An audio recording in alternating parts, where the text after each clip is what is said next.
Nutrition science, the picky eater. All young children can be picky when it comes to food and refuse to try new foods. This is normal behavior. It is only a concern when children get stuck with being picky. Follow the division of responsibility and adjust your expectations. Steer clear of the following traps that can limit food acceptance. Catering the menu to only child-friendly foods or favorite foods. Making a separate meal when your child complains about what is offered. Asking your child what they want to eat. Pressuring your child to eat. Offering food outside of scheduled meal and snack time. These traps can limit food acceptance. The biggest goal with a finicky eater is to not make eating an issue, but to have mealtime be pleasant. Provide the structure of scheduled meals and snacks, and the permission for your child to choose from what is offered with no pressure.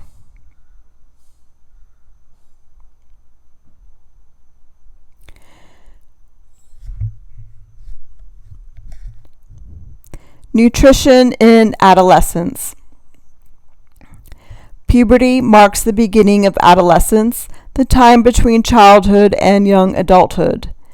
The DRI recommendations divide adolescents into two age groups, 9 through 13 years and 14 through 18 years. The onset of puberty brings a number of changes, including the development of the reproductive organs, the onset of menstruation in females, growth spurts, and changing body composition. Fat usually assumes a larger percentage of change in body weight in girls, while teenage boys experience greater muscle and bone development. All of these changes should be supported with sound nutrition. Nutrient needs in adolescence: energy and macronutrients. Adequate energy intake is necessary to support the dramatic growth that takes place during adolescence. For ages 9 to 13, girls should consume about 1,400 to 2,200 calories per day, and boys should consume 1,600 to 2,600 calories per day. For ages 14 to 18, girls should consume about 1,800 to 2,400 calories per day, and boys should consume about 2,000 to 3,200 calories per day. Calorie needs vary based on activity level. The extra energy required for physical development during the teenage years should be obtained primarily from nutrient-dense foods instead of empty calorie foods to support adequate nutrient intake and a healthy body weight. For children and adolescents, ages 4 through 18, the AMDR for carbohydrates is 45 to 65% of daily calories, and most of these calories should come from high fiber foods such as whole grains.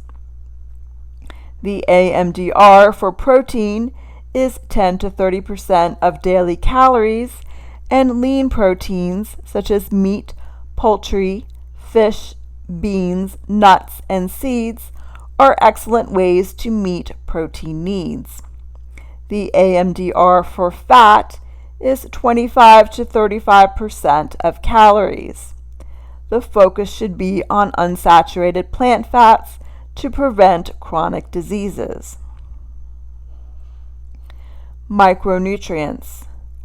Micronutrient recommendations for adolescents are mostly the same as for adults, though children this age need more of certain minerals.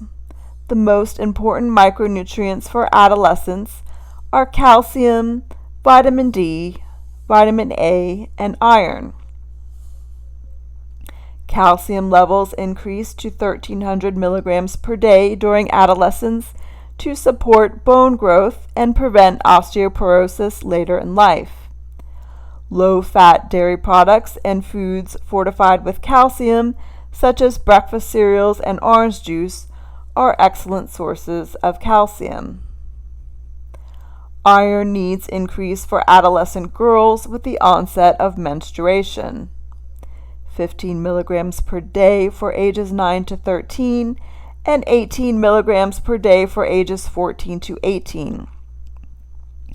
Adolescent boys also need additional iron for the development of lean body mass. 11 milligrams per day for ages 14 to 18. Vitamin A is critical to support the rapid development and growth that happens during adolescence. Adequate fruit and vegetable intake meets vitamin A needs. So, common nutritional related health concerns in adolescence include disordered eating. Eating disorders involve extreme behaviors related to food and exercise. They encompass a group of conditions marked by undereating or overeating. Eating disorders stem from stress, low self-esteem, and other psychological and emotional issues. They are most prevalent among adolescent girls, but have been increasing among adolescent boys in recent years. Because many eating disorders often lead to malnourishment, adolescents with eating disorders are deprived of the crucial nutrients their still growing bodies need. Girls with anorexia experience nutritional and hormonal problems that negatively influence peak bone density and therefore may be at increased risk for osteoporosis and fracture throughout life. It is important for parents to watch for signs and symptoms of these disorders, including sudden weight loss, lethargy, vomiting after meals, and the use of appetite suppressants. Eating disorders can lead to serious complications or even be fatal if left untreated. Treatments include cognitive, behavioral, and nutritional therapy. Obesity. Children need adequate caloric intake for growth, and it is important not to impose very restrictive diets. However, exceeding caloric requirements on a regular basis can lead to childhood obesity, which has become a major problem worldwide. According to the CDC National Center for Health Statistics, the prevalence of obesity was 18.4% for youth ages 6 to 11 and 20.6% for youth ages 12 to 19.